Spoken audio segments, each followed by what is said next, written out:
बार फिर से आप लोगों को मैं एक बार फिर से अपनी क्लास में स्वागत करता हूं।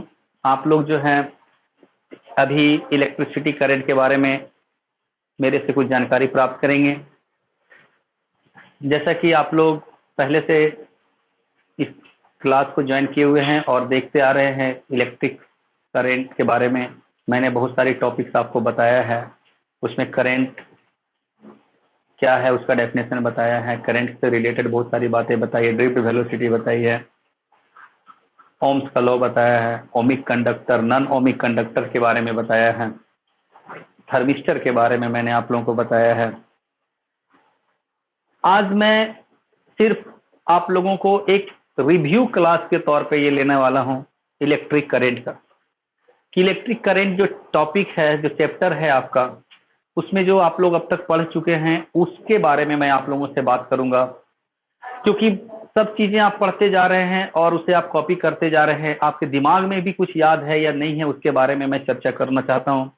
जैसा कि आप लोग जान रहे हैं कि इलेक्ट्रिक करंट टॉपिक काफी लंबा है और इसके अंदर में बहुत सारे आप लोगों को फार्मूलों से गुजरना होगा और बहुत छोटे छोटे फार्मूले हैं इसके अंदर में, और आप लोगों को हो सकता है कि उससे याद रखने में काफी परेशानियों का सामना करना पड़े। तो इस रिव्यू क्लास में आप उन सब चीजों को दोबारा से रिगेन कर सकते हैं, अपने दिमाग पर जोर डाल सकते हैं और अपनी चीज मतलब इससे संबंधित चीजों को आप रिकॉल करके आगे की चीजों को पढ़ने में इसका फायदा ले सकते हैं। तो सबसे पहले मैं आपसे बात करना चाहूंगा कि इलेक्ट्रिक करंट है क्या। तो आप यही बोलेंगे इलेक्ट्रिक करंट किसे कहते हैं, तो चार्ज पर यूनिट टाइम, यानी कि आप कहते हैं पर सेकेंड आपका जो चार्ज का फ्लो होता है उसे ही हम लोग करंट कहते हैं, और इसका ऐसा यूनिट एम्पियर होता है। ये बात आप लोगों को पता है। आप लोगों को ये भी पता है कि जो करंट का जो कॉन्स्टिट्यूशन होता है कंडक्टर के अंदर में वो किसके माध्यम से होता है। तो आपका जवाब क्या होना चाहिए कि करंट का जो कॉन्स्टिट्यूशन होता है, यानी करंट का जो निर्माण होता है कंडक्टर के अंदर में, उसका रिस्पॉन्सिबिलिटी कौन लेता है कंडक्टर के अंदर का। तो आपका जवाब होगा फ्री इलेक्ट्रॉन। बहुत अच्छी बात है, आपको इसके बारे में भी पता है कि फ्री इलेक्ट्रॉन होते हैं जो कंडक्टर का कॉन्स्टिट्यूशन करते हैं। अब ये फ्री इलेक्ट्रॉन किस तरह से कॉन्स्टिट्यूशन करते हैं इस बारे में आप लोगों को पता ही होगा।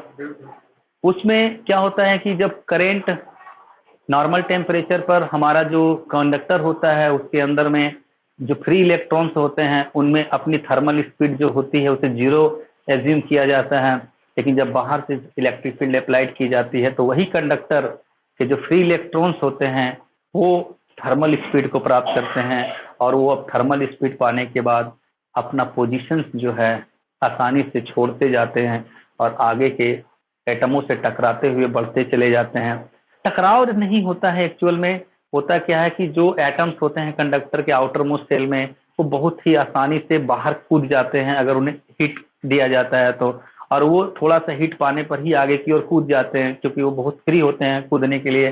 तो जो कूद करके वो चले जाते हैं तो जो खाली स्पेस कंडक्टर का होता है वो बाहर से इलेक्ट्रॉन आके वहां भर जाते हैं, फिर वो भी कूद के आगे बढ़ जाते हैं। ऐसे जो है हर एटम का बाहरी एटम का जो सेल का जो बाहरी वाला सेल का जो हिस्सा होता है कंडक्टर का, वो आपस अपने इलेक्ट्रॉनों को जो बाहर की ओर ढकेल निकालते रहते हैं। ये क्रम एक कंटिन्यूअस वे में चलता है और इसी से इलेक्ट्रिक करंट का जन्म होता है। और ये जो इलेक्ट्रॉन जो आगे की ओर मूव करते हुए हमें लगते हैं वो एक्चुअल में एक एवरेज वेलोसिटी को प्राप्त करते हैं, क्योंकि हर समय उनकी गति एक समान नहीं होती है।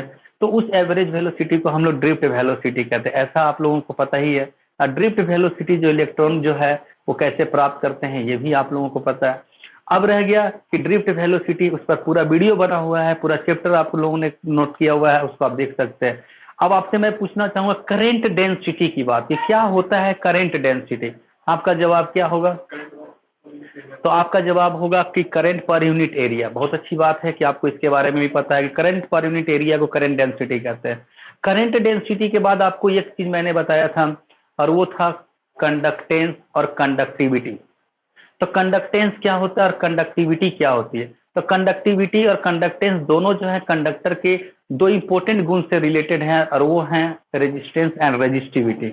आप लोगों को ये तो समझ में आ रहा हो कि कंडक्टर से जब इलेक्ट्रॉन मूव करेंगे एक एंड से दूसरे एंड तक, तो कंडक्टर के अंदर में एक अपनी एक वर्च्यू होती है, एक प्रॉपर्टी होती है जिसे हम रेजिस्टेंस कहते हैं। और वो रेजिस्टेंस जो होता है उसके गमन को बाधित करता है, इलेक्ट्रॉन के गमन को। और इस गमन को बाधित करने के लिए जो जो फैक्टर रिस्पॉन्सिबल होते हैं उस कंडक्टर का, वो सब मिल करके रेजिस्टेंस का निर्माण करते हैं। तो रेजिस्टेंस जो है एक प्रकार का अपोजिशन है फ्लो ऑफ चार्ज के रास्ते में। तो अब इसे कौन पैदा करता है? तो इसे रेजिस्टेंस पैदा करता है। तो रेजिस्टेंस जो है एक्चुअल में कंडक्टर का एक गुण है जो आप लोग समझ चुके होंगे। और कंडक्टिविटी जो है इसी रेजिस्टेंस का रेसिप्रोकल को कहा जाता है। जो रजिस्टिविटी है, सॉरी, जो रेजिस्टेंस है उसी का रेसिप्रोकल को कंडक्टिविटी कहते हैं हम कंडक्टर का। और बात होगी किसकी? कंडक्टेंस की। अभी आप लोगों ने देखा रेजिस्टेंस, तो रेजिस्टेंस जो है एक्चुअल में किन किन फैक्टरों पे डिपेंड करता है? तो वो है length of the conductor, cross section area of the conductor, nature of the conductor और मटेरियल, साथ साथ टेम्परेचर। लेकिन इसके अलावा रेजिस्टिविटी जो होती है हर कंडक्टर की होती है, जो रेजिस्टेंस के अलावा है वो रेजिस्टिविटी, जो कि रेजिस्टेंस ऑफर करने में वो रेजिस्टिविटी अपना योगदान देती है। जो रेजिस्टेंस होता है कंडक्टर के अंदर में वो भी डिपेंड है कि किसके ऊपर? तो रेजिस्टिविटी के ऊपर। तो हर कंडक्टर का यानी हर तरह के मेटल का अपनी रेजिस्टिविटी फिक्स होती है, लेकिन रेजिस्टिविटी जो होती है मेटलों की वो टेम्परेचर के साथ इनवर्सली प्रोपोर्शनल होता है। ये बात ध्यान में रखिएगा। जितना ज्यादा टेम्परेचर बढ़ता है रेजिस्टिविटी उतनी ही कम होती चली जाती है, और जितना आपका टेम्परेचर कम होता है उतनी ही रेजिस्टिविटी बढ़ती जाती है। इस तरह से रेजिस्टेंस जो है वो डायरेक्टली जो हम देखते हैं वो एक्चुअल में वैसा होता नहीं है, उसके पीछे भी फैक्टर काम कर रहे होते हैं। तो ये सब जो चीजें हैं आपको भली भांति दिमाग में रखने की आवश्यकता है, एक से एक का कड़ी जुड़ा हुआ है। और अगर आप पूरी तरह से इस चीज को समझना चाहें, समझ लेते हैं, तो फिर आपको जो है इलेक्ट्रिसिटी टॉपिक काफी इजी वे में समझ में आ जाता है। फिर आ जाती है बात कि ये जो ओम्स लॉ है क्या है? तो ओम्स का लॉ आप लोग को पता ही है कि जो करंट और पोटेंशियल डिफरेंस जो होता है कंडक्टर का एक एंड से दूसरे एंड के बीच में, उसके बीच का रिलेशन है। लेकिन इसमें एक बात को बहुत इंपॉर्टेंस दी जाती है कि जो टेम्परेचर होना चाहिए वो कांस्टेंट रहना चाहिए, क्योंकि टेम्परेचर के बढ़ने से, आपको मैंने अभी भी बताया कि रेजिस्टेंस पे असर पड़ जाता है। टेम्परेचर के बढ़ने से रेजिस्टिविटी में अंतर पड़ेगा तो रेजिस्टेंस में अंतर पड़ेगा। अब आप लोगों को ये ध्यान में समझ में आ चुका होगा कि क्यों कहा जाता है टेम्परेचर को कांस्टेंट रखने के लिए।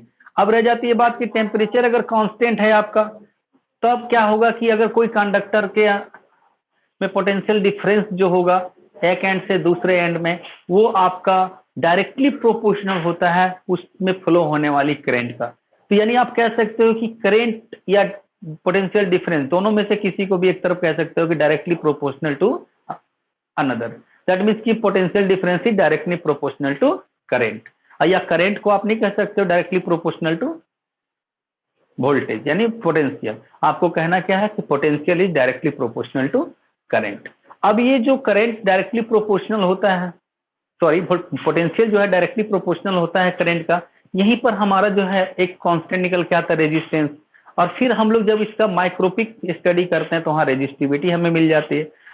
इसके अलावा बहुत सारी बातें और भी हैं जो आप लोग पढ़ चुके हैं, जिसको ध्यान में रखने की जरूरत है कि करंट का हम लोग अध्ययन कर रहे हैं, तो करंट आगे चल करके उसका इस्तेमाल करने पे जाएंगे कि करंट का इस्तेमाल हम कैसे करेंगे, रजिस्टर्स जो होंगे उनका हम यूज कैसे करेंगे करंट के सर्किट वाले भाग में। तो जो सर्किट होता है वो तो आप समझ ही रहे हैं कि एक कॉम्बिनेशन होगा जिसमें कि करंट सप्लाई दी जाएगी और उसमें रजिस्टर्स ऐड किए जाएंगे, उसमें आप रियोस्टेट हो जाएंगे, साथ में स्विच हो जाएगा, वगैरह वगैरह जो मिला करके एक बनता है सर्किट। और उस सर्किट में हम लोग देखते हैं सारा कि करंट कैसे फ्लो करेगा, हर कंडक्टर से होकर के, हर रजिस्टर से होकर के क्या पोटेंशियल मिलेगी, ये सब चीजों के बारे में धीरे धीरे स्टडी करने की हमें अभी बाकी है।